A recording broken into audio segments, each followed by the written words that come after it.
If you should visit the Berkley Historical Museum, you're going into the 1928 Village Hall building, actually. And on the first floor, right where the museum is, as you look around, you're going to be standing right where the fire trucks were. On this first floor was the fire department and the police department. In 1928, when the building was open, all the city offices were on the second floor of this building. And as you can see, it is a long staircase. To this day, I wonder what they did with elderly people and handicapped people. And then in the 1950s, they built a new city hall, which is attached to this city hall.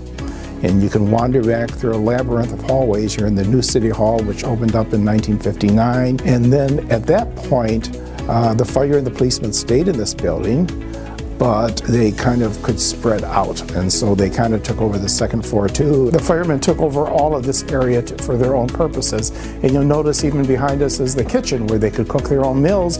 Not long ago, a man came in, quite elderly now, and he remembers actually building all of that kitchen equipment in those cabinets back in the 1970s. This is where the firemen would sleep when they were on duty for 24 hours a day, and if there was a fire right here, is where the fire pole was. They now have a big board blocking the hole at the bottom, but this is where they would have slid down to answer the call for a fire.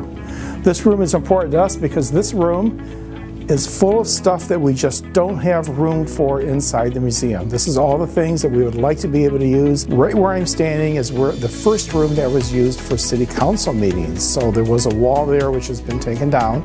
So in the 1920s, 1930s, if you wanted to attend a city council meeting, you would walk into this room. And over to my left, you would find the room for the city manager, the assistant city manager. This creepy looking room is the original Berkley vault. The metal doors are still here, and this is, if you came off and you paid your taxes, this is where they would store the money. And today it holds all kinds of old city records. As you wander through the halls, you're going to come across two staff restrooms.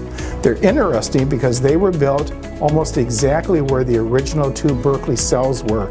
Berkley was the first city in Oakland County to have its own cells, and these were almost closer to big cages than to cells, but they were located right where the restrooms are today. This building is solid as a rock, and I'm sure Berkley is going to protect it. It's on the State Register of Historic Buildings. Hi, Patti and Dan McCarty here with the McCarty team, Coldwell banker, Weir, Manuel. We hope you enjoyed our mini-series, and if you have not been to the Berkley Museum, you have to get there today. It's a magical and wonderful place to visit.